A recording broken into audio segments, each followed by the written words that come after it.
Hitting your major league fastball is often considered the hardest thing to do in sports. Now imagine trying to do it against one of the greatest pitchers who ever lived. Or imagine standing on the mound knowing the hitter walking toward you might be the best offensive player in baseball. Most of the time, great pitchers dominate average hitters. Great hitters feast on average pitchers. But every once in a while, the very best collide. Hall of Famer versus Hall of Famer. Legend versus legend. Sometimes the pitcher wins. Sometimes the hitter wins. And occasionally, they fight each other to a draw. Today, we're looking at three of the greatest pitcher versus hitter rivalries in baseball history to find out who really had the edge. I'm Nick Dwyer, here for the 10th inning, and without any further ado, let's get started with our first matchup, Walter Johnson versus Ty Cobb. Walter Johnson, better known as the Big Train, going up against Ty Cobb, perhaps the fiercest competitor the game has ever seen. These two faced one another for over parts of 18 seasons. Unfortunately, complete head-to-head records before 1910 aren't really available, so that's where we'll begin. But first, let's appreciate just how dominant each man was. Ty Cobb retired with an unbelievable 366 career batting average, still the highest in Major League Baseball history, excluded Negro Leaguers. He owned a 944 OPS, and more than 1 out of every 4 hits went for extra bases. Meanwhile, Walter Johnson won 417 games, posted a microscopic 2.17 ERA, allowed just 7.5 hits per 9 innings, and held opposing hitters to only a 619 OPS over his career. Simply put, he dominated everyone. Well, almost everyone. From 1910 to 1914, Johnson generally controlled the matchup between these two. Cobb hit under 262 in every season except one, when he exploded for a 500 average in a small sample size. Then, everything changed. Beginning in 1915, Cobb suddenly looked comfortable against perhaps baseball's most intimidating pitcher. He hit 379 that season. That followed with a batting average of 643 the following year and 650 the year after that. Even more impressive, 5 of those 8 seasons produced an OPS of over 1,000 for Cobb. Johnson eventually adjusted again, holding Cobb below a 700 OPS in 3 of their final 4 seasons facing off against each other, but overall, the numbers are astonishing for Cobb. Over 290 plate appearances, Ty Cobb hit 391 with a 963 OPS against Walter Johnson. Think about that. Johnson held the average major league hitter to a 256 batting average. Ty Cobb hit nearly 53% better than that. Johnson allowed a career 619 OPS. Cobb posted a 963 OPS. That's over 55% higher. Johnson struck out about 15% of opposing hitters. Cobb, only 26 strikeouts. A strikeout rate of just 9%. Among everyone who ever faced Walter Johnson, no hitter produced a higher lifetime batting average than Ty Cobb. Round 1 goes decisively to the hitter. Our second matchup looks completely different. Mike Schmidt, arguably the greatest offensive third baseman ever, against Tom Seaver, one of the greatest pitchers of the modern era.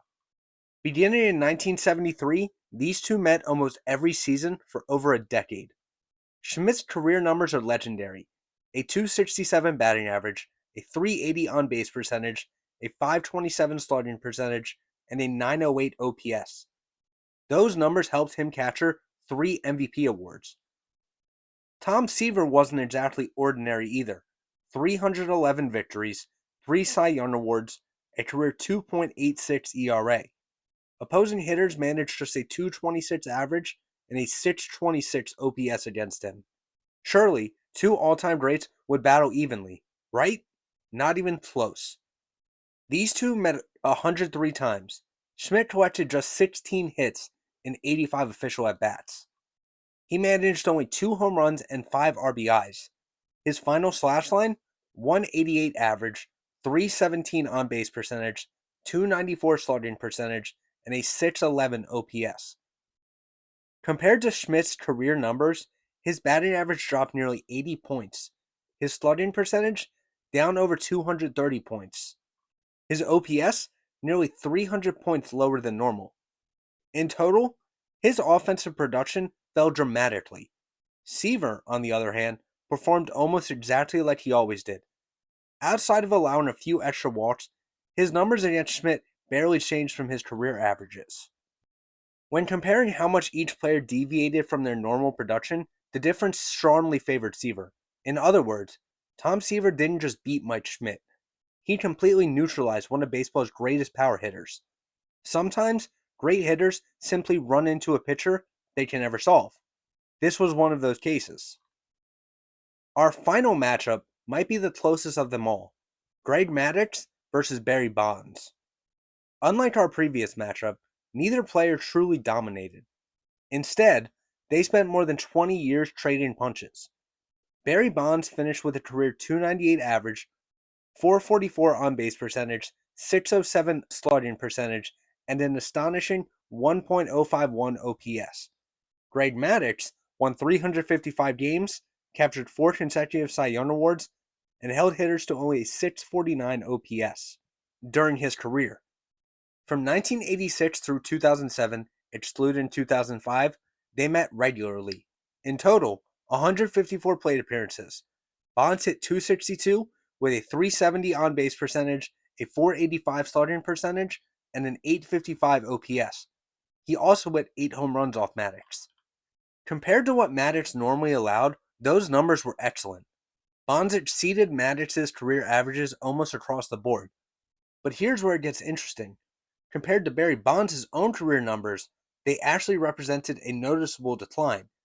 His batting average dropped, his on-base percentage dropped, his slugging percentage fell more than 120 points, and his OPS declined nearly 200 points. So who won? Looking at the numbers, almost nobody. Maddux pitched slightly worse than he normally did. Bonds hit slightly worse than he normally did. When comparing the total difference from each player's career averages, the margin between them was essentially nothing, just .006. Statistically, that's about as even as 2 all-time greats can possibly be. Sometimes, there simply isn't a winner, just 2 legends forcing each other away from greatness, because neither one gives the other anything easy. Overall, these 3 rivalries remind us that baseball isn't just about statistics, it's about matchups. Cobb somehow solved the greatest pitcher of the Deadball Era. Tom Seaver completely shut down perhaps the greatest offensive third baseman ever.